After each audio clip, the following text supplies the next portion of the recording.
Le Nouvel Esprit Public, Philippe Meyer, bonjour.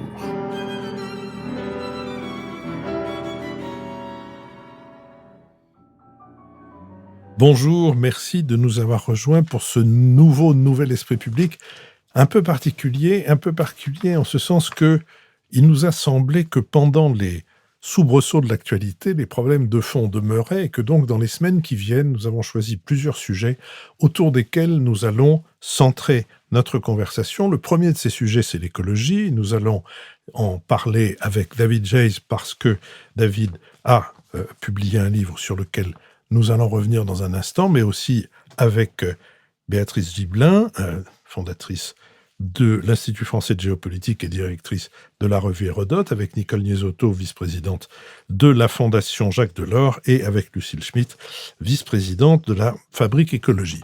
Dans 15 jours, nous essaierons, à travers un mode particulier, de parler de la situation de l'agriculture. En l'occurrence, il s'agit de la santé des sols, autour de quelqu'un, Quentin Sagnier, qui a mis au point un système qui permet d'analyser les sols et qui nous expliquera non seulement ce système, mais surtout la manière dont cette tentative est reçue et dans les milieux agricoles et aussi dans les milieux de ceux qui les commandent. Et puis, enfin, encore 15 jours plus tard, c'est autour de l'intelligence artificielle que nous organisons notre émission avec Raphaël Dohan, dont nous avons déjà signalé le livre, qui est Si Rome n'avait pas chuté, qui est une application, qui est un livre écrit non pas par, mais avec l'intelligence artificielle et qui nous permettra de parler et de ce qui aurait pu arriver à l'Empire romain si l'invention de la vapeur avait été maîtrisée, mais surtout ce que l'intelligence artificielle apporte à quelque chose. Et puis enfin, encore plus tard, avec Francis Wolff, nous essaierons de voir quelle définition peut-être aujourd'hui, quelle définition pratique peut-être aujourd'hui donnée à l'humanisme. Voilà, nous sommes par ailleurs partenaires de l'hebdomadaire Le 1, dont je voudrais signaler les hors-séries regroupés sous les titres Le 1 des libraires, publication entièrement dédiée aux livres et qui donne 5 rendez-vous annuels autour de grandes familles de la littérature, du polar à la bande dessinée, en passant par la littérature jeunesse qui permet de découvrir des entretiens, des portraits d'écrivains, des nouvelles, des conseils de libraires et un dossier qui explore une œuvre de référence. Mercredi, nous mettrons en ligne dans notre série Si c'est pour la culture, on a déjà donné, en résonance avec les états généraux de la presse indépendante, un premier entretien avec Jacques Tranteseau, fondateur du site Médiacité, qui mène des enquêtes approfondies dans les grandes métropoles, Lille, Toulouse, Nantes, Lyon. Et avec Jacques Tranteseau, nous nous intéresserons à l'état matériel et moral de la presse en général et bien sûr à la situation de l'information en province, enfin dans les régions, dans les territoires, ou, comme on dit dans Shakespeare, comme il vous plaira. Vos contributions sont reçues avec reconnaissance, elles sont défiscalisées à hauteur de 66% et notre prochain enregistrement public aura lieu le dimanche 10 mars. Vous pouvez déjà vous inscrire sur notre site. Nous allons donc maintenant nous intéresser à la question de l'écologie et de la transition écologique à travers donc le livre dont nous allons parler maintenant, La Révolution obligée, que David Jayes vous signait avec Xavier Desjardins. En 2022, 82% de l'énergie consommée dans le monde était d'origine fossile, proportion qui reste inchangée depuis 40 ans, et de ce chiffre, avec Xavier Desjardins, vous tirez, David, un constat provocateur. La transformation écologique n'a pas commencé. Malgré la reconnaissance de la crise climatique et les efforts engagés pour combattre ses effets sur l'environnement, la croissance démographique, la hausse de la consommation énergétique et les hésitations politiques maintiennent notre dépendance aux énergies fossiles. Pire, les timides mesures écologiques déjà engagées rencontrent souvent de virulentes oppositions partout en Europe. Je vous ai cité. Le défi climatique se caractérise par une double contrainte de temps et d'objectifs. Nous devons atteindre la neutralité carbone autour de 2050, d'où le titre de votre essai, La Révolution obligée, au double sens du terme, inévitable et fortement dirigée. Malheureusement, nous n'avons pas 30 ans, pas même 10, pour penser et expérimenter le comment agir. Aussi renvoyez-vous à un penseur du gouvernement dans l'urgence, Machiavel. Machiavel qui nous apprend que, je cite, « Lorsque la tempête approche, une pensée politique valide ne se développe pas in abstracto, mais se forge en situation.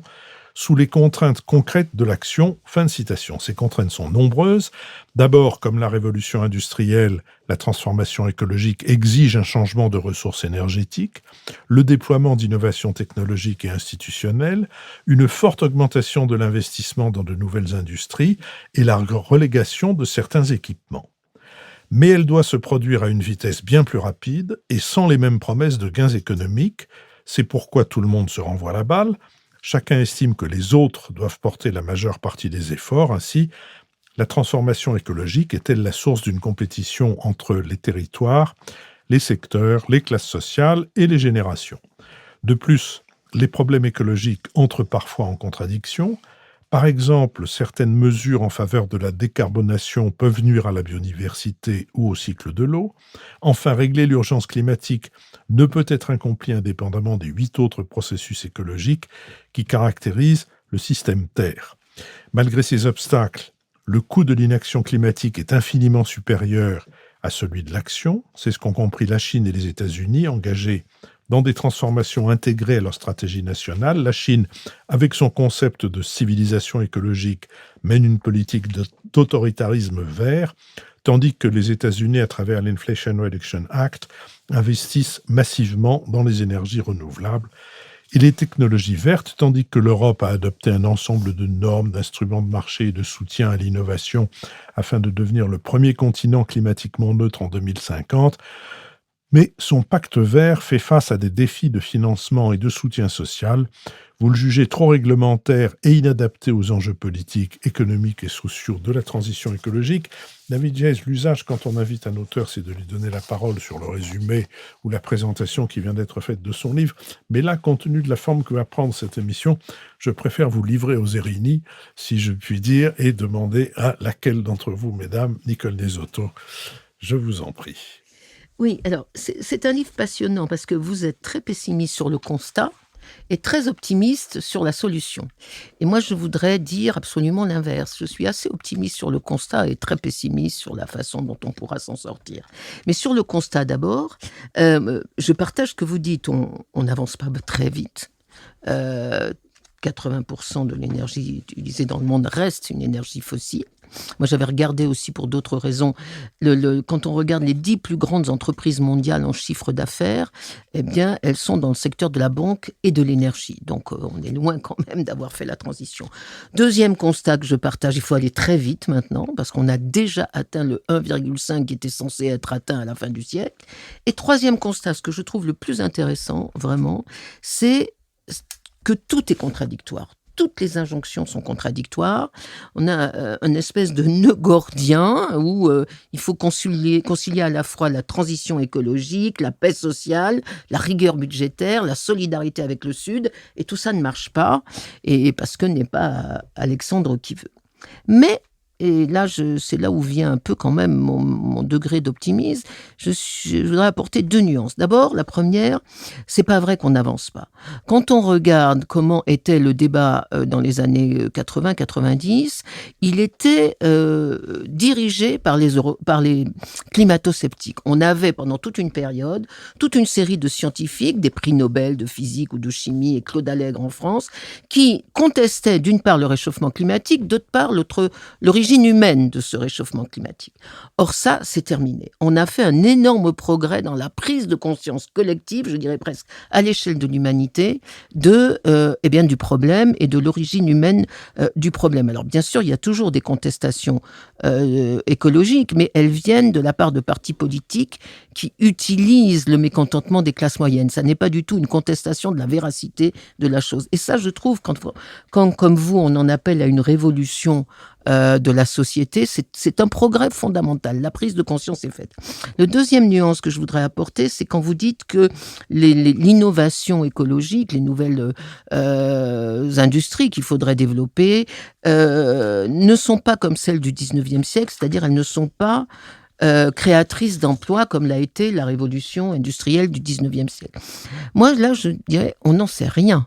On n'en sait strictement rien, parce que quand on a inventé en 1769 la machine à vapeur, ou en 1786 l'éclairage au gaz, personne n'imaginait quelle révolution pouvait advenir de ces inventions. Donc on ne peut pas dire aujourd'hui que ces révolutions écologiques ne seront pas porteuses d'emplois. En revanche, la question que je vous pose, c'est une question plus, je dirais presque plus essentielle sur la révolution écologique. C'est que vous dites, on va avoir des innovations qui vont augmenter la sobriété énergétique, mais qui ne vont pas augmenter la productivité industrielle.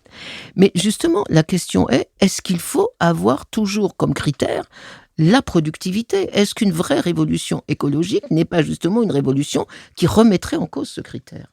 David Jay.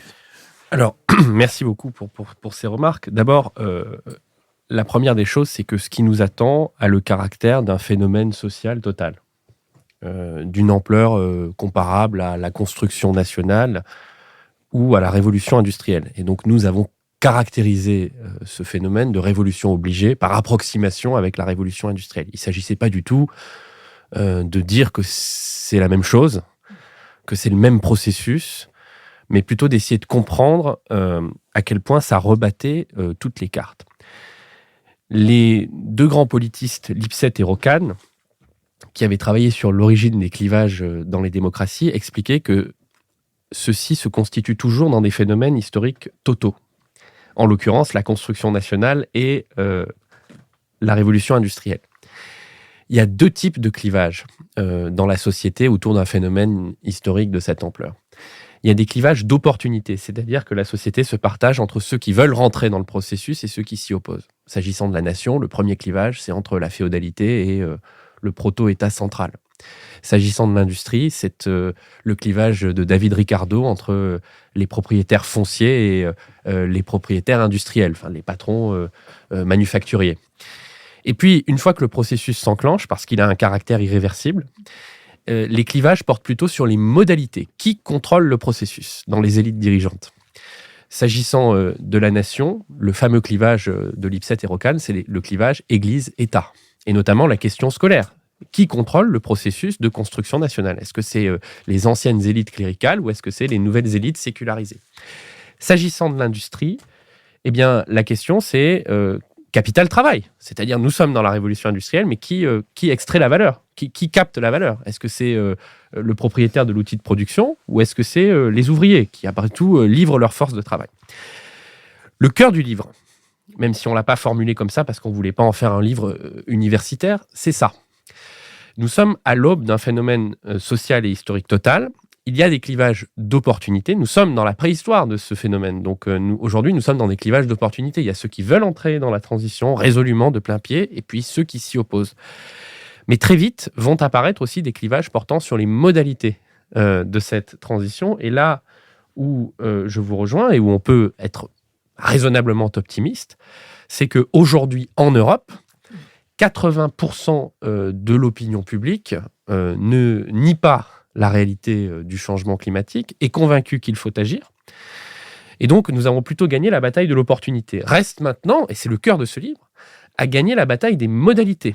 Et ce que nous disons, c'est que là où nous avons en revanche un énorme problème, c'est que contrairement à la construction nationale qui s'est étalée sur plusieurs siècles de la Renaissance jusqu'à 1945 ou aux 30 Glorieuses, contrairement à la révolution industrielle, il n'y a pas de borne précise, mais qui s'est étalée sur 150 ans, là, si nous voulons tenir ce que les scientifiques nous prescrivent, c'est-à-dire un objectif de neutralité climatique autour de 2050, moi, j'aime pas ces effets de seuil, on en reparlera peut-être tout à l'heure, c'est un des problèmes de l'action européenne, c'est de mettre des effets de seuil comme ça qui vont provoquer des catastrophes sociales. Mais si nous voulons tenir cet objectif de neutralité climatique, nous devons déployer tout un système de transformation industrielle énergétique en moins de 30 ans, et nous n'avons pas le début, et c'est là que j'assume le caractère provocateur de notre livre, nous n'avons pas le début de commencement d'une méthode d'action crédible. Nous sommes un peu comme la poule face à un couteau. Et donc, il nous faut engager la bataille du comment. Lucille Schmitt. Oui, moi je trouve que ce qui est assez passionnant dans ce livre, c'est que la question du pouvoir est associée à la question du comment. Et tout à l'heure, Philippe, pour le présenter, parlait de Machiavel, et vous en parlez dans le livre, et j'estime qu'il y a aujourd'hui une forme d'impensé du côté de ceux qui portent cette révolution obligée, qui la portent de longue date, et là-dessus je voudrais insister sur le fait que depuis finalement un siècle et demi, il y a des personnes engagées sur ces enjeux écologiques, mais qui se voyaient comme des contre-pouvoirs ou qui se voyaient dans des univers parallèles à celui de l'exercice du pouvoir. Et il me semble qu'aujourd'hui, l'essentiel, c'est au fond de passer du concept de minorité active de Serge Moscovici à l'idée d'une majorité active en faveur du modèle écologique. Et donc, je trouve que c'est très intéressant que vous vous intéressiez au comment, parce que le comment, c'est évidemment l'exercice du pouvoir, et c'est donc sortir des postures qui sont aujourd'hui des postures d'interpellation, des postures de récrimination ou des postures du côté du pouvoir de défendre l'écologie des solutions qui, comme vous le montrez bien dans le livre et comme tous ceux qui s'intéressent à ces sujets-là, ne sont pas des vraies solutions. C'est-à-dire que ce sont des solutions, j'allais dire technosolutionnistes, où il y a un récit en tout cas technosolutionniste versus un récit plutôt décroissant. Et ce qui est intéressant vraiment dans le livre, c'est cette question de comment est-ce qu'on a associé une nouvelle culture du pouvoir, et non pas seulement la démocratie et l'écologie comme on passe son temps à en parler, mais le sujet, c'est plutôt qui seront ceux, je dirais, les nouveaux hussards verts, non pas seulement d'une république verte, mais aussi d'un monde plus vert. Parce que le deuxième élément très intéressant sur lequel j'aimerais vous écouter, c'est que vous assumez une vision géopolitique et au fond, vous associez à la fois l'écologie du comment à une vision du monde. Je rappellerai qu'Ursula von der Leyen, lorsqu'elle a été élue présidente de la Commission européenne en 2019, a dit qu'il faut à la fois un mandat plus écologique et plus géopolitique. Et très régulièrement, on voit bien qu'il y a une dissociation en fait, entre ces mondes. Vous essayez de les réconcilier ou de les faire interagir. Et j'aimerais donc vous écouter sur géopolitique et culture du pouvoir. David Jays. Il y avait 3 questions dans votre question. Je vais essayer de répondre aux 3 parce qu'elles sont toutes les 3 passionnantes. La première, c'est effectivement notre parti pris, c'est que l'écologie ne se déroule pas dans un espace euclidien. Et c'est d'ailleurs souvent l'erreur, y compris des politiques publiques de l'écologie, c'est de penser qu'il y a des choses à faire, des efforts à faire, et que tout ça est calculé scientifiquement, et puis ça va atterrir, en quelque sorte, dans le réel. Alors qu'en fait, le réel, il est déjà là, il est déjà contradictoire, il est déjà saturé, prenons les sociétés européennes, de pression interne, de demande interne et de pression externe. Le cas de l'agriculture est extrêmement intéressant. C'est-à-dire que l'agriculture, c'est un système économique extrêmement complexe dans lequel on a non seulement des fermiers ou des agriculteurs, mais on a des vendeurs d'intrants qui sont souvent des oligopoles en amont, on a des distributeurs et des transformateurs qui achètent la production, on a des consommateurs, on a un rapport collectif à l'alimentation. Et évidemment qu'il faut transformer en profondeur l'agriculture dans le sens de l'agroécologie. Mais on a un problème, pardon pour le mot de consultant, de change management, c'est-à-dire de conduite du changement. On ne fait pas pivoter un système aussi complexe avec autant d'acteurs simplement en décrétant des objectifs chiffrés et en mettant en place des normes sur le pourcentage de jachères, les modalités de curage des fossés ou d'entretien des haies. Il faut avoir une intelligence de toute la chaîne, parce que sinon ça donne l'impression à des gens qui sont déjà un petit peu écrasés par des charges en augmentation et des recettes qui stagnent, qu'ils ne vont pas s'en sortir et que la ligne de flottaison se rapproche. Donc on est dans un monde où il y a des demandes internes et des pressions externes, et les États-Unis et la Chine... on nous a un peu, dit mais attention à ne pas greenwasher la Chine. C'est pas du tout ce qu'on fait. Nous, on est extrêmement lucide sur le fait que la Chine, c'est le pays le plus pollueur et le plus pollué du monde encore aujourd'hui. Simplement, ils intègrent la transformation écologique à un modèle national et, oserais-je dire, nationaliste. Donc, ils la font entrer dans des équations politiques et sociales. Et c'est ça le paradoxe, c'est que la Chine et les États-Unis, de manière plus ou moins sincère, font entrer la transformation écologique dans des équations politiques et sociales. Problème, cette transformation écologique n'est pas assez profonde pour atteindre les objectifs que nous sommes fixés. L'Europe, c'est exactement l'inverse, c'est-à-dire qu'elle a tout calculé au cordeau pour arriver à la neutralité climatique, sauf que par son impuissance constitutive, d'une certaine manière, elle n'arrive pas à faire atterrir la transformation environnementale dans des équations politiques et sociales. Je voudrais une autre chose qui est extrêmement importante, c'est que il y a un grand changement par rapport aux grandes utopies ou aux grandes philosophies politiques du 19e siècle. Au 19e siècle, quand on était socialiste, on regardait la société industrielle, ses ravages, etc. Et puis on rêvait d'un monde meilleur. Et chez Marx, la société sans classe, c'est 20 pages très allusives, alors qu'il consacre des milliers de pages à analyser les contradictions de la société présente. Là, la destination nous est donnée à l'avance, en quelque sorte. C'est-à-dire que nous devons aller vers des sociétés soutenables écologiquement, réintégrées dans les limites planétaires, neutres en carbone. Et donc, d'une certaine manière, le chemin compte plus que la destination. Et donc, le projet de société, le contrat social que nous devons construire, c'est un contrat social de transition. C'est-à-dire, quels sont les choix politiques, économiques, techniques, moraux, sociaux que nous allons faire dans les 30 prochaines années pour atteindre cet objectif. Et il y avait un très bon rapport de l'ADEME qui présentait 4 scénarios pour arriver à la neutralité climatique en France. Et c'est très intéressant parce qu'on voit qu'il y a 4 façons d'y arriver. Il y a une façon quasiment socialiste, locavore, frugale, démondialisée d'y arriver. Il y a une façon très technologique, capitaliste. Vous voyez, l'agriculture, par exemple, on peut avoir une agriculture beaucoup plus respectueuse du vivant, mais encore plus remembrée, très capitalistique, très technologique, avec la sélection variétale, etc. Ou bien on peut avoir une agriculture de ceinture maraîchère, en circuit court, etc. Donc les choix de société, c'est pas les utopies des lendemains qui chantent, ou vers où on veut aller. Vers où on veut aller, c'est juste la survie collective. Les choix de société, c'est maintenant. Et c'est dans le comment, c'est-à-dire dans le chemin éco, socio, technique, mais aussi politique et moral qu'on va emprunter pour atteindre cet objectif. Béatrice Gibelin. Oui, moi, je voudrais revenir sur les chapitres de départ avec la Chine et les États-Unis.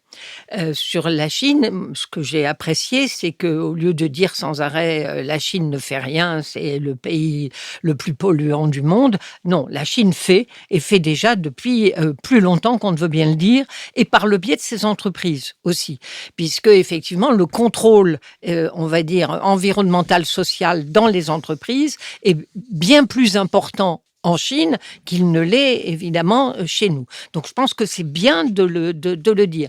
Pourquoi aussi ils ont été amenés à ça? À mon avis, pour 2 raisons que vous évoquez pas, mais on peut pas tout dire.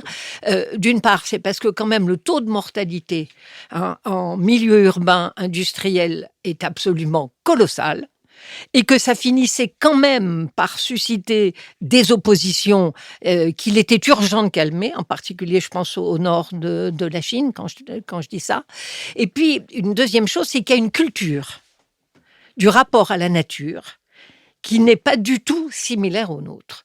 Et ça, je pense que c'est à prendre en compte dans la façon dont on peut aborder, dans ce système totalitaire qu'est la Chine, ce rapport à la nature, qui est, de mon point de vue, quelque chose d'extrêmement intéressant. Alors, la contradiction qu'ils vont avoir, c'est que ce système totalitaire qui rentre en difficulté, peut-être passagère, mais en ce moment, la Chine, par la faiblesse de sa croissance économique, ce qui vient de se passer dans la crise immobilière, par exemple, qui était quand même l'assurance pour une grande partie de la population de ces classes moyennes des revenus au moment de sa retraite, et qui va être absolument catastrophique. Ils vont se trouver dans une contradiction, à mon avis. Tant que le système marchait bien et que tout le monde suivait, eh bien, on pouvait imposer toute une série de contrôles comme ils le font. Je ne suis pas sûre que la Chine, en ce moment, soit forcément sur une trajectoire linéaire qui va continuer. Voilà, ça c'est une première interrogation. La deuxième interrogation, je vais prendre les États-Unis. Alors, c'est vrai qu'avec la politique décidée par Biden, avec l'IRA, lance véritablement, effectivement, une révolution verte, mais à laquelle il manque, de mon point de vue, tout un champ, pas un mot sur l'agriculture jamais, la biodiversité, on n'en entend pas parler, ou pas beaucoup, c'est-à-dire que la complexité que vous avez expliquée, tout est dans tout, dans ce qui se passe aujourd'hui, c'est-à-dire qu'on est obligé, si on touche à l'un, il se passera quelque chose à l'autre. Donc dans cette complexité-là, je ne suis pas sûre que le choix fait par les États-Unis, ou par Biden, par le gouvernement démocrate, en ce moment, soit celui qui puisse résoudre le problème de cette complexité. Ce qui ne veut pas dire qu'on fasse, nous, tout bien. David Jay. Alors, sur la Chine, nous, on a surtout voulu prendre le contre-pied des commentateurs qui ont dit, après l'annonce de Xi Jinping à la tribune des Nations Unies, ça n'est que de l'opportunisme stratégique parce que Trump s'étant retiré de l'accord de Paris, il fallait positionner la Chine dans le multilatéralisme, ce qui correspond d'ailleurs à un effort chinois constant depuis une vingtaine d'années d'investir au maximum, y compris les comités techniques les plus théodules à l'ONU, les instances du multilatéralisme. Nous disons, parce que nous regardons les chiffres, et nous en reparlions encore hier avec Jean-Paul Maréchal, qui est un grand économiste spécialiste de la Chine fait des efforts, et des efforts colossaux. Par exemple, c'est le pays qui a le mieux amélioré son intensité énergétique. Alors, il faut dire qu'elle partait de très loin, mais il y a quand même des progrès. La pollution de l'air, effectivement, c'était un problème social et politique considérable dans des agglomérations comme Pékin, où vraiment on étouffait sous un smog jaunâtre. Elle a baissé de 42% en 10 ans. Il y a des rivières On se baigne. où on se baigne. Je ne sache pas qu'on se baigne dans la Seine à quelques mois des Jeux Olympiques. Tout ça pour dire qu'il y a des efforts. Pour des raisons, évidemment, qui s'expliquent aisément. Premièrement, je pense que la Chine a un usage stratégique de la mondialisation. Elle l'a très bien montré à l'époque de Deng Xiaoping, c'est-à-dire qu'elle est rentrée par expérimentation prudente. Ça a commencé avec Shenzhen, à petits pas, en maîtrisant très bien les modalités et la partition dans la mondialisation, et elle a fini par s'imposer comme l'atelier du monde. Elle a fabriqué des frigidaires, des téléviseurs et des magnétoscopes pour le monde entier. Il me semble que la lecture que la Chine fait de la décarbonation, c'est que des centaines de millions d'Occidentaux et puis de ménages en général vont avoir besoin de pompes à chaleur, de panneaux photovoltaïques, de batteries électriques, de voitures électriques. Devenons l'atelier écologique du monde. Il y a un intérêt à la fois industriel et géopolitique. Et ça marche, puisque l'entreprise qui vend le plus de voitures électriques actuellement, c'est pas Tesla dont on parle tous les jours, c'est le chinois BYD. Ça, c'est la première chose. La deuxième chose, c'est que c'est aussi un peu une société de l'exploit. C'est-à-dire, vous avez vu pendant le Covid, ils arrivaient à construire des gigantesques hôpitaux qui nous faisaient envie en quelques jours. Il y a ce côté, on est la société de l'exploit. Et c'est vrai qu'il y a quelques chiffres qui donnent le tournis. 1000 km de lignes à grande vitesse de chemin de fer en 2008, 40 000 km aujourd'hui. La France, elle stagne à 2800, 2900. Donc, si vous voulez, ils arrivent à déployer des capacités. Et puis, ils doublent quasiment chaque année leur capacité de production d'électricité d'origine éolienne ou photovoltaïque. Pour autant, les besoins énergétiques sont tels qu'ils autorisent la construction de 2 centrales à charbon par semaine, que c'est le pays le plus charbonnier du monde. C'est une catastrophe à la fois pour le climat et en termes de pollution de l'air, et que évidemment ils sont pris dans des contradictions absolues. Juste un mot s'agissant des États-Unis. D'abord, je voudrais dire, je pense que la décarbonation des États-Unis, c'est paradoxal ce que je vais vous dire, mais elle est moins profonde que celle de la Chine. C'est-à-dire qu'en tout cas, la trajectoire qui est engagée est moins profonde que celle de la Chine. Mais il y a quand même une intelligence de Joe Biden à avoir dit, quand il est arrivé au pouvoir, je veux lier, et ça c'était sous l'influence de Jake Sullivan, conseiller à la sécurité nationale. C'est intéressant d'ailleurs que ce soit le conseiller à la sécurité nationale qui en fait est quasiment le plus proche collaborateur du président américain, qui se soit emparé de ces questions climatiques. Il a dit, moi je veux lier la rivalité chinoise, le déclin de la classe moyenne américaine et de l'industrie américaine, le déclin de la démocratie aussi avec la question climatique. On va tuer, pour prendre un proverbe américain, 4 oiseaux à l'aide d'une seule pierre. Et là, il y a quelque chose d'extrêmement intéressant dans ce plan IRA, où les subventions tombent d'abord dans des États et dans des villes désindustrialisées, un peu rouillées, Columbus, Cleveland. On prend l'exemple dans le livre de Tulsa, dans l'Oklahoma, qui était naguère la capitale mondiale du pétrole. Et là, on est dans des États ou dans des villes qui sont souvent dirigées par des républicains. Et je peux vous dire une chose, c'est que si Trump est réélu, ce que personne autour de cette table ne souhaite, je pense, eh bien, je ne pense pas qu'il reviendra fondamentalement il reviendra sur le multilatéralisme. Il sortira à nouveau de l'accord de Paris. Il autorisera beaucoup plus d'exploration pétrolière, etc. Mais il ne reviendra pas sur la politique industrielle verte, tout simplement parce qu'elle crée des emplois dans des régions républicaines. Alors, nous sommes à mi-temps de cette émission. Je vous propose donc, je sais que la radio est l'école de la frustration, donc je vois la mine déconfite, voire furieuse de mes amis, mais je vous propose que nous passions à la solution. Oui, on va à la solution, aux réponses, c'est-à-dire au nouveau pacte vert. Avec Xavier Desjardins, vous écrivez « Si l'on veut sauver la transition écologique, il faut imaginer un autre pacte vert, une nouvelle méthode de conduite du changement écologique. Elle doit s'inspirer de l'expérience chinoise ou américaine, non pas pour les imiter, mais pour comprendre combien la civilisation écologique chinoise, comme l'IRA américaine, sont articulées à un imaginaire national, à un modèle de gouvernance, à une économie politique ou encore à une pratique des relations internationales. » Fin de citation. Le nouveau pacte vert doit s'appuyer sur les forces de l'Europe, l'État-providence, la diversité des territoires et des modes de vie, la vivacité de la société civile dans un cadre démocratique et pluraliste. Seul un modèle conforme au projet politique européen permettra de recueillir l'adhésion de la société.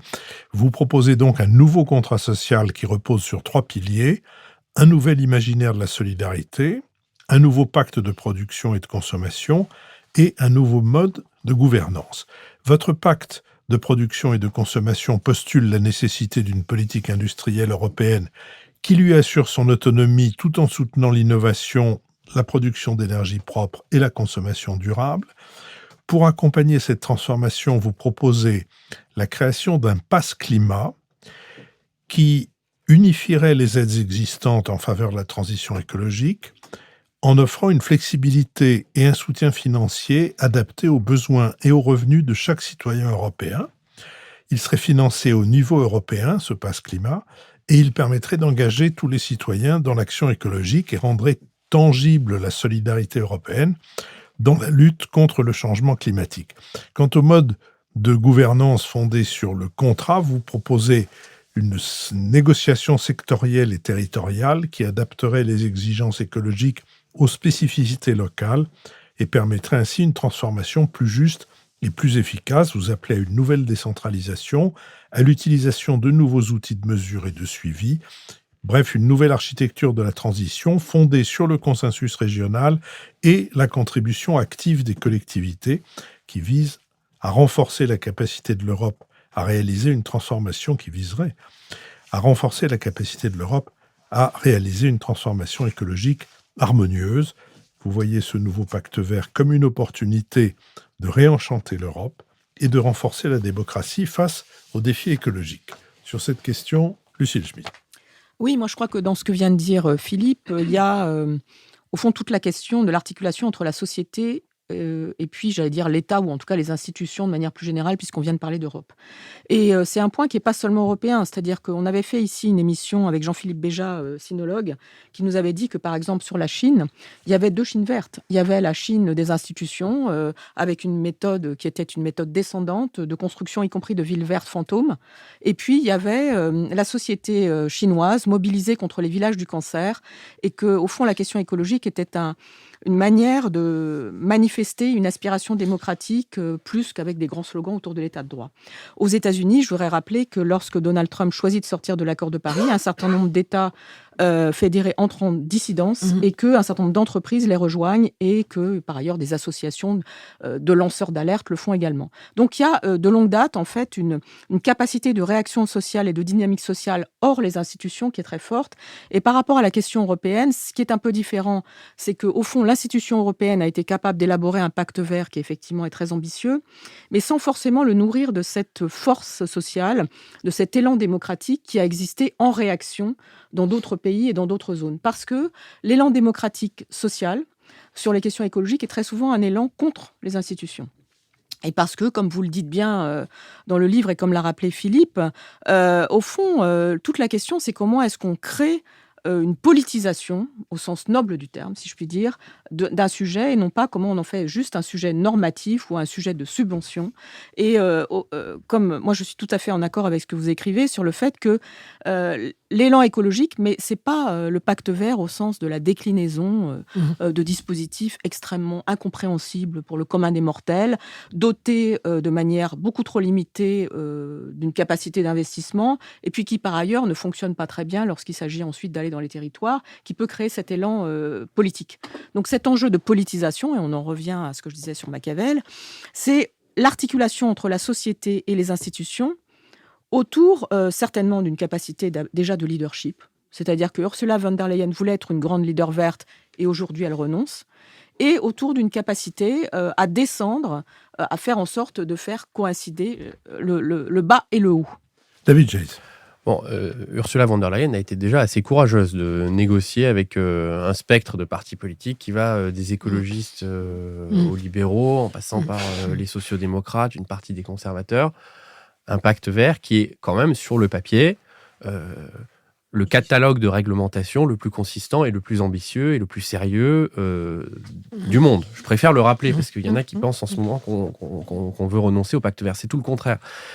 En revanche, effectivement, il y a un certain nombre de contradictions qu'il va falloir lever si on veut éviter la catastrophe qui se profile, c'est-à-dire des partis populistes et des partis de droite qui convergent pour dire haro sur le Green Deal. Ça suffit, ces réglementations qui pourrissent la vie des gens alors que l'Europe ne contribue pas tant que ça aux émissions de gaz à effet de serre. Revenons dans le monde d'avant du business et de la concurrence. Donc nous, on pense d'abord qu'il faut, si on considère que c'est le défi du siècle, il faut mettre en cohérence les grands champs de politique publique. C'est pas possible d'avoir un pacte vert très exigeant vis-à-vis de nos agriculteurs, vis-à-vis de nos artisans, vis-à-vis de nos industries, et de ne pas taxer les voitures électriques chinoises qui entrent en Europe. Parce qu'aujourd'hui, je rappelle que le mécanisme d'ajustement carbone aux frontières, la taxe carbone aux frontières, ne porte pas sur les produits assemblés manufacturés. Donc un industriel européen qui veut fabriquer une voiture électrique et qui importe de l'acier chinois va payer une surcote, évidemment, ce qui est bien, puisque ça évite, du coup, de produire de l'acier dans des conditions environnementales désastreuses, mais ça va renchérir ses coûts. En revanche, l'entreprise chinoise BYD est tout à fait loisible de nous inonder de voitures électriques. Je ne vous fais pas un dessin sur les négociations Mercosur ou Thaïlande, pays dans lesquels il y a des fermes-usines. Pour le coup, là, il y a vraiment des fermes-usines avec des millions de poulets ou de bœufs sur fond de déforestation, sur fond de travail des enfants. Donc, si vous voulez, on ne peut pas dire d'un côté, on fait un pacte qui est le plus exigeant du monde et de l'autre, on continue comme avant, la sarabande de la concurrence et du libre-échange. De la même manière, la politique budgétaire. Quelle déception que cet accord... Si vous avez compris quelque chose au nouveau pacte budgétaire, moi, ça m'intéresse, parce que j'ai l'impression qu'on prend les mêmes règles à peu près qu'avant, soit 3%, 60%, sauf qu'on les complexifie avec une espèce de machine à gaz où on va engager des discussions entre Bruxelles et les États, mais le résultat à l'arrivée, ça a été chiffré par un certain nombre de macroéconomistes, c'est que ça ne permet pas à 3/4 des États européens de financer au bon étiage l'effort de transition écologique. Donc on a une machine à faire des normes, mais qui n'est pas mise en cohérence par rapport aux autres champs de politique publique et qui en plus se contredit.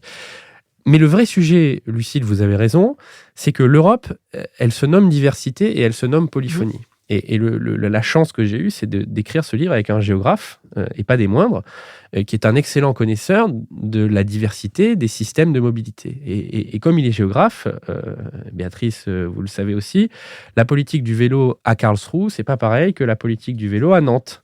Il y a une très grande diversité de configurations territoriales, sociales, etc. Et donc nous, ce que nous pensons, c'est que plutôt que de fixer des deadlines, plus de véhicules électriques, thermiques en 2035, eh bien, il est préférable de mettre un peu plus de fongibilité et de différenciation dans la conduite des opérations. Ça ne veut pas dire que l'objectif final ne doit pas être le même, mais ça veut dire qu'il vaut mieux raisonner en parcours de transition, en contrat de transition, plutôt qu'une deadline fixée par voie de décret. Et quand on arrive le 31 décembre 2034, on se rend compte qu'il y a encore plein de voitures thermiques, que c'est une catastrophe sociale pour les gens, et donc on arrête. Vous voyez, c'est toujours la même chorégraphie qui se répète. On fixe un objectif un peu lointain, on approche de l'objectif, ça suscite crispation et résistance. On va avoir la même chose sur les passoires thermiques.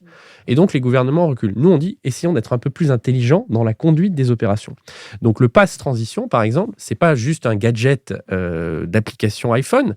C'est une proposition très concrète de dire, on va donner un budget pour financer les équipements écologiques, parce que ça coûte cher d'acheter une pompe à chaleur, de rénover son logement, de passer à la voiture électrique. C'est un effort qui a été chiffré par l'ICATCE autour de 60 ou 70 000 euros. Et ça, c'est vraiment une moyenne, parce que ça dépend où on habite.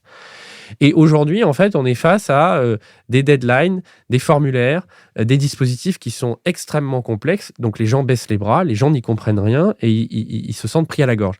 Et là, nous, on dit, il y a tout qui apparaît sur un compte transition. Et en fait, le ménage, en fonction de ses contraintes, il choisit l'ordre dans lequel il le fait. C'est-à-dire que si vous habitez dans la Mayenne, zone de bocage, vous avez évidemment besoin de votre voiture. Vous n'allez pas passer au vélo quand vous habitez en plein cœur du bocage dans la Mayenne. Donc l'urgence, c'est de passer à la voiture électrique. Si vous avez une maison bien isolée, vous verrez après pour les compléments de toiture, etc.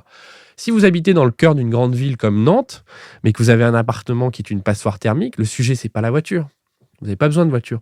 Le sujet, c'est la rénovation thermique de votre logement. Enfin, pas forcément besoin en tout cas, ça dépend. Mais donc, ce que je veux dire, c'est que ce qui est important, plutôt que de dire la voiture, c'est 2035. Les passoires thermiques classe EFG, c'est 2027. J'ai pas les dates exactes en tête. Mieux vaut se dire, vous avez jusqu'à 2040 pour faire les choses, et nous, on vous donne de la fongibilité. Vous achetez ce que vous voulez dans l'ordre que vous voulez au rayon climat. Ce qui compte, c'est l'objet. Vous avez vous avez une obligation de résultat. Mais vous avez une beaucoup plus grande liberté quant aux moyens. Et ça, c'est valable pour les individus, mais c'est valable aussi pour les territoires et pour les filières. Par exemple, dans l'agriculture, ce qui est intéressant, c'est qu'au lieu de dire l'agriculture, comme si c'était une réalité unifiée, alors que il n'y a pas de secteur économique plus divers que l'agriculture, avec des cultures, des géographies, des équations économiques très différentes, eh bien, négocions des contrats de transition agroécologique par bassin de production. Le maraîchage dans la vallée de la Garonne, que je connais bien, c'est pas du tout les mêmes problèmes économiques, les mêmes configurations de marché que l'élevage porcin en Bretagne. La question de l'acceptabilité par l'administration française de ce principe de fongibilité est quand même une question importante qui se pose comme la question de la défiscalisation. Je veux dire, il y a eu beaucoup de réticence à tout ce qui était défiscalisation, à commencer par les dations qui ont demandé des années et des années avant qu'elles soient acceptées. Et Dieu sait pourtant que ça a rapporté à l'État français et à la société française en général. Nicole Nisotto. Oui, moi j'ai 2 questions justement sur la transition et sur le contrat social. Sur la transition, ce que vous dites est tout à fait convaincant si on en reste à un problème écologique, c'est-à-dire l'agriculture, l'alimentation, et puis peut-être la voiture, le logement. Mais moi, ce qui me paraît le plus important à résoudre, c'est la contradiction entre ces différents secteurs à rénover et l'ensemble des autres contraintes que toutes les sociétés doivent relever, c'est-à-dire la contrainte budgétaire pour les États, la contrainte de solidarité avec le Sud, la contrainte de solidarité, d'ailleurs chez nous aussi, entre les riches et les pauvres, et la contrainte de la paix sociale. Or, et c'est là où je m'étonne de votre solution, qui est effectivement une espèce de décentralisation programmée de très haut. Moi, je verrais plutôt l'inverse, c'est-à-dire une vision globale de l'ensemble des transitions. Qui va coordonner la transition agriculture, la transition budgétaire, la transition géopolitique? Et c'est là où je m'interroge, parce que je pense que ce que vous dites, la décentralisation, tout ça, c'est très bien pour une partie de la révolution environnementale, mais pour le reste, moi, franchement, je ne vois pas. Et deuxièmement, sur le contrat social, vous dites vous-même en fait, la politique écologique aujourd'hui, c'est quand même une politique du sacrifice. C'est-à-dire des générations actuelles pour les générations futures et des riches envers les pauvres. Or, on ne bâtit pas un contrat social sur l'image d'un sacrifice. Il faut donner aux gens un contrat désirable.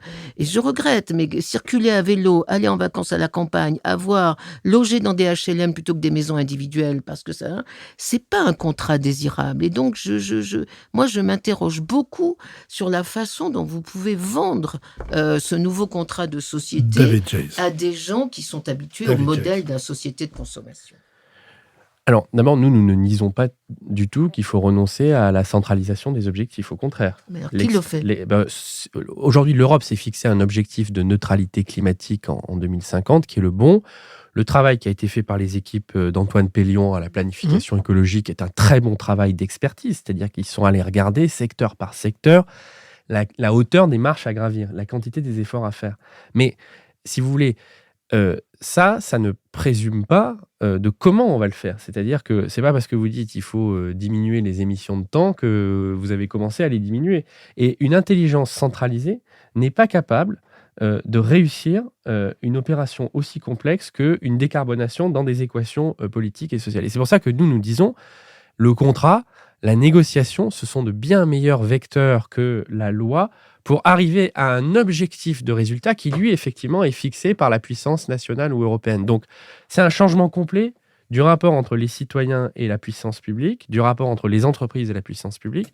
On fixe un objectif de résultat parce qu'on n'a pas le choix, mais on laisse beaucoup plus de liberté quant aux moyens, de créativité et surtout de répartition des pertes. Parce que oui, en partie, ça va faire mal. En partie, ça va coûter de l'argent. En partie, ça va obliger à transformer les modes de vie. Mais il ne faut pas que ça tombe toujours sur les mêmes. Il ne faut pas que ça tape que les classes moyennes. Il ne faut pas que ça tape que les agriculteurs exploitants. Donc, l'intérêt de ces contrats de transition agroécologique, c'est de mettre autour de la table aussi les distributeurs, les industriels, pour regarder de manière très concrète comment on peut répartir les pertes, comment on peut lisser. Je suis très préoccupé par ça, les pertes. Et comment, éventuellement, un transformateur comme Danone ou un distributeur comme Système U peut contribuer par des contrats de réciprocité à investir dans la transformation de l'outil de production des agriculteurs. Ensuite, vous avez raison d'être inquiète sur le fait que si ça n'est que du moins bien, Moins désirable. Voilà, si c'est du moins désirable, des pertes de confort, des pertes de bien-être, c'est pas super. Et donc là, il y a tout un travail à faire sur les gains, parce qu'il va y avoir des pertes, mais il va aussi y avoir des gains. Il va y avoir des gains de santé. Quand on est moins sédentaire, quand on mange mieux, quand on bouge un peu plus, on est quand même en meilleure santé. Il y a moins de maladies cardiovasculaires, il y a moins de problèmes de santé mentale. Moi, je crois que l'entrée de la santé dans une société, par ailleurs, si préoccupée du bien-être de son cher moi, eh ben, c'est très important pour faire entrer l'écologie dans l'équation politique. Deuxièmement, le lien social, c'est-à-dire que Xavier est aussi un grand urbaniste. Faire la ville à l'heure de l'écologie, c'est faire un peu plus de densité, un peu plus de verticalité, un peu plus d'intensité d'usage. Il y a un exemple très concret, c'est celui des cantines d'entreprise. Aujourd'hui, une cantine d'entreprise, elle fonctionne 5 jours par semaine, ouvrée, 2 heures par jour. Demain, on pourrait y faire des séminaires d'entreprise, on pourrait accueillir des associations, et donc on fait en sorte qu'il y ait une plus grande rotation des activités sociales et des gens dans un même bâtiment, donc des gens différents qui se croisent, et donc on recrée du lien plutôt que de construire toujours à l'horizontale. Et la beauté, c'est pas complètement négligeable non plus, la beauté, c'est-à-dire que la civilisation industrielle a accouché en France d'une France moche, avec ses abords de ville absolument hideux, ses zones commerciales, avec ses boîtes à chaussures, ses parkings, etc. Là, il y a tout un travail d'embellissement. Et ensuite, moi, j'assume de dire que écologie ne rime pas forcément avec décroissance. Écologie rime avec bien plus grande sobriété dans la consommation de matière, d'énergie, d'eau, bref, d'intrants. Mais nous soutenons que personne aujourd'hui n'a administré la preuve qu'on ne pouvait pas continuer à produire et à prospérer, je ne sais pas si le mot croissance est le meilleur mot, mais en étant plus frugal et plus attentif à la consommation d'intrants pour la production. Béatrice Gibelin. Oui, je pense qu'on arrive à un moment, on l'a évoqué tout au début, où la prise de conscience par l'ensemble de la société s'accélère. Voilà, je trouve qu'en 10 ans, il y a beaucoup de choses qui ont vraiment avancé. Il suffit de voir la proportion de jeunes végétariens qui ne veulent plus manger de viande ou qui en mangent très peu. Alors, c'est dans un certain type de milieu peut-être, mais ça peut devenir aussi une forme de modèle et de reproduction. Donc, je pense que c'est le moment où justement ces choses-là peuvent bien se comprendre. Je crois que je voudrais revenir, moi, sur les collectivités locales dont vous parlez beaucoup. Et je pense à la France. Et on a une extrême diversité de collectivités locales. Je veux dire, à 50 habitants, on est une collectivité locale. Bon, on ne fera pas faire la même chose au niveau du local et à la mobilisation, toujours dans ce localisme. Ce n'est pas vrai. Donc, il y a une réflexion à avoir. C'est quoi la collectivité locale ? Bon, jusqu'où on va ? Il est évident, vous avez évoqué la diversité de l'Europe, c'est essentiel. En Belgique, en Allemagne, on est sur des très grands territoires de collectivités locales qui ont donc des moyens d'agir, de porter des projets agroécologiques, par exemple. Là, ça sera nécessairement dans une intercommunalité. Or, les rivalités internes, au sein des grandes métropoles, au sein des communautés d'agglos, au sein de communautés de communes, tout ce que vous voudrez, c'est un problème extrêmement difficile à régler. C'est pas parce qu'on est au niveau local que tout va bien et que tout le monde devient gentil et tout se passe.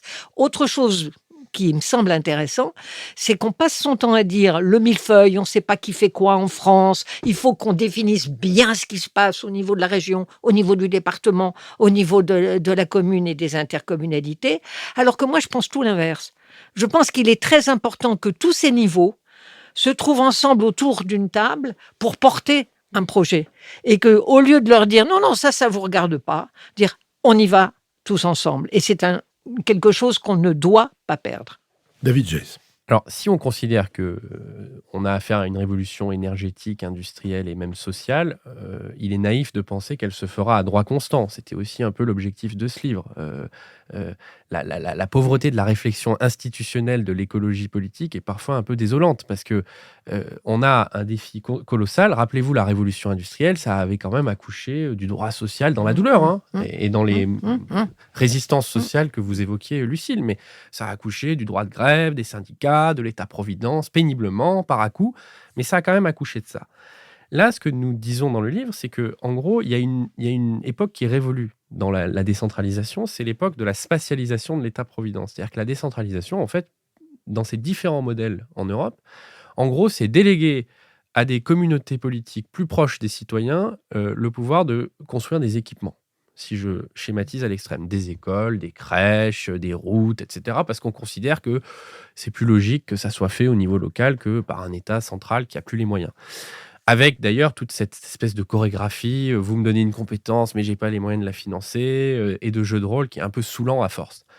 Nous, ce que nous disons, c'est que l'écologie nous place dans une configuration complètement différente. Là, on va devoir gérer de la rareté. Prenons l'exemple du zéro artificialisation nette qui fait beaucoup débat dans la ruralité en ce moment. C'est de la rareté foncière. On s'y est pris à l'ancienne, c'est-à-dire qu'on a fixé un objectif au niveau État. Ensuite, on est allé voir les régions. On a réparti arithmétiquement cet objectif entre régions. Donc, vous devez réduire de 50% le rythme d'artificialisation dans les 10 prochaines années. Et puis, dans les 10 années suivantes, ça sera à nouveau 50%. Et ensuite, on s'est lavé les mains comme Ponce Pilate et on a dit aux régions, faites la négociation avec les intercommunalités. Le résultat, c'est qu'à part quelques régions comme Bourgogne-Franche-Comté, il n'y a pas vraiment eu de travail de négociation. Et donc, ça va tomber à la schlag sur des intercommunalités qui sont extrêmement différentes. Nous, ce que nous disons, c'est que ce processus du ZAN est une formidable occasion de réinventer la décentralisation. Je vais prendre un exemple très concret. Prenons 2 intercommunalités dans la région Pays de Loire. Les Sables d'Olonne d'un côté et une interco rurale en Mayenne, justement, région de Bocage. Bon, les Sables d'Olonne, c'est une interco où il y a beaucoup de saisonniers parce qu'il y a du tourisme, beaucoup d'enfants et donc un dynamisme démographique. Donc, il faut construire des classes, il faut faire du logement social. Donc, c'est quand même difficile d'aller vers le zéro artificialisation nette. Donc, ils ont besoin de construire. En même temps, c'est dense et c'est touristique. Donc, on peut avoir une politique de décarbonation de la mobilité et une politique pro-vélo, un peu comme sur l'île de Ré, très volontariste.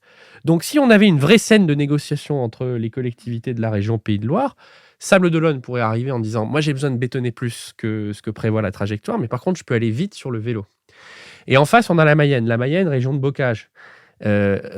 Population vieillissante, friche agricole, friche industrielle, donc pas des besoins d'artificialisation immenses a priori et pas un grand dynamisme démographique.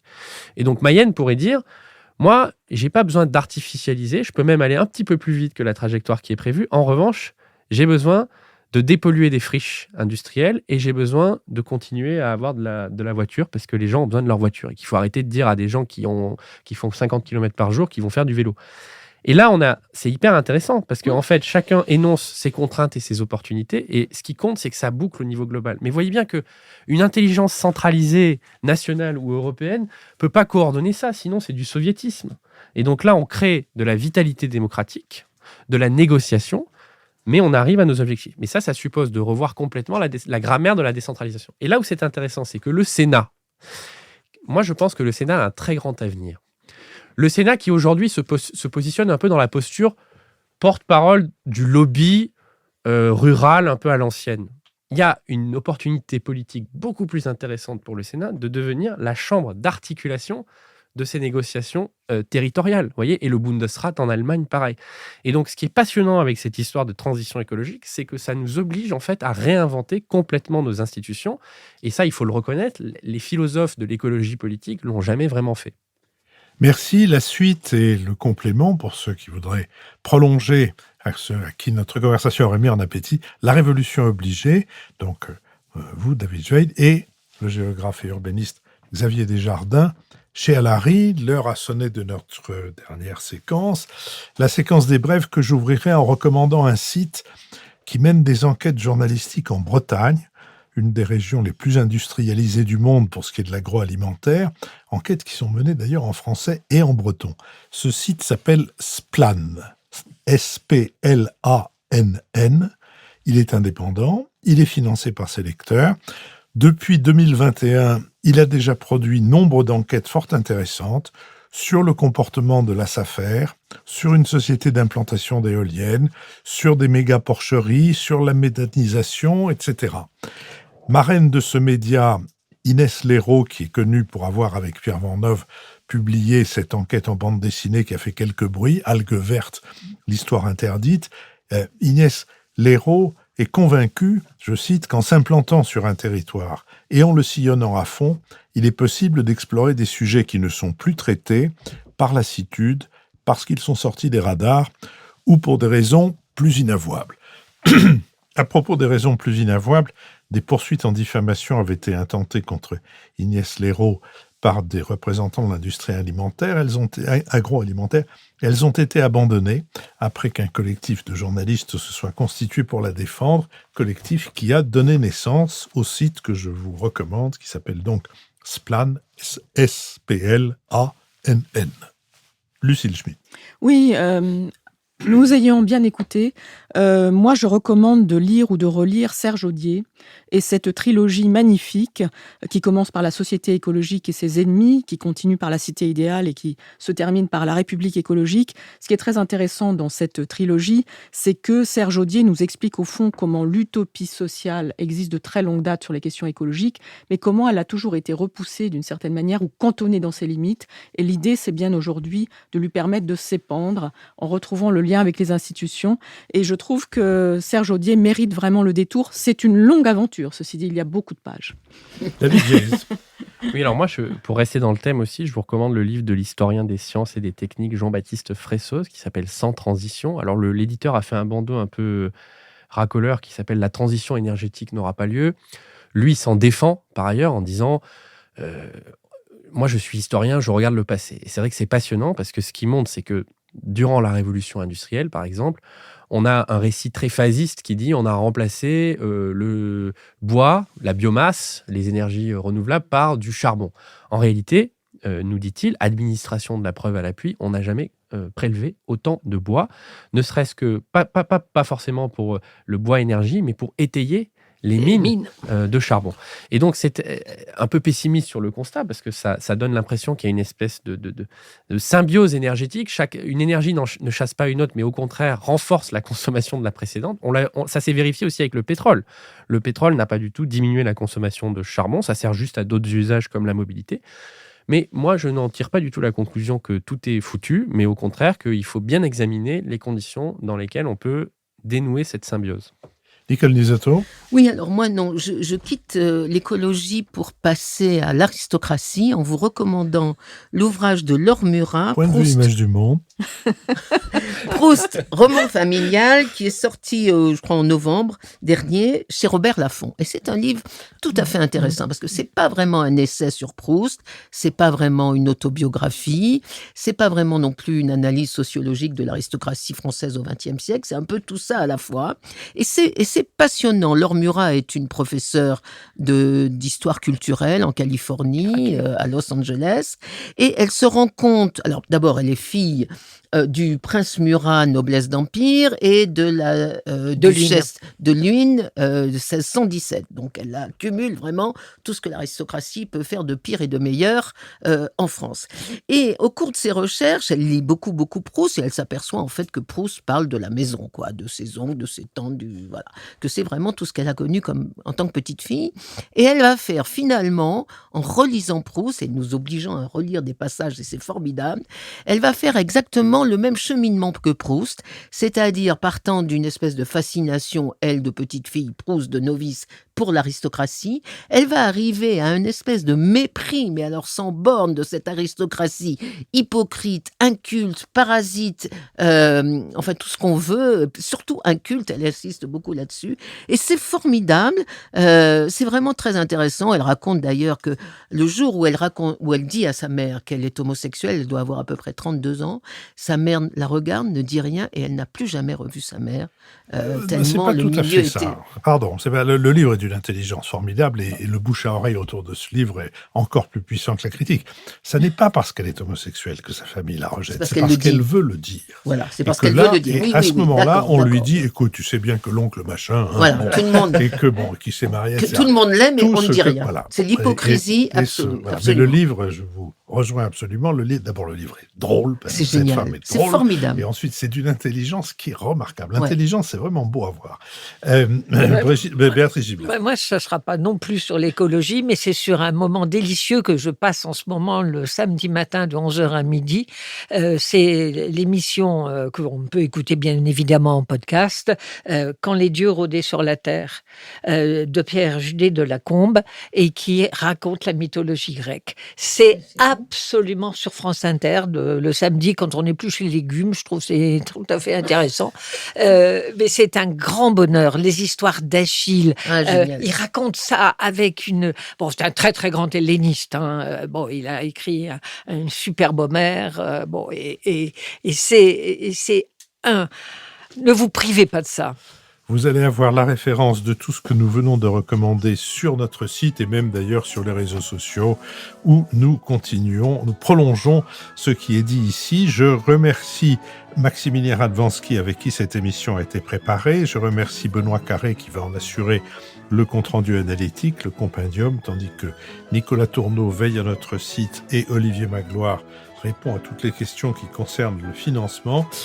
Manon Boinard qui a enregistré l'émission pour l'arrière-boutique, tandis que Julien Neuville et Nouvelles Écoutes la produisent. Je vous donne rendez-vous donc mercredi pour le premier des épisodes de nos conversations avec Jacques Transo en marge des États généraux de la presse indépendante, et puis dimanche prochain pour un nouvel Esprit public.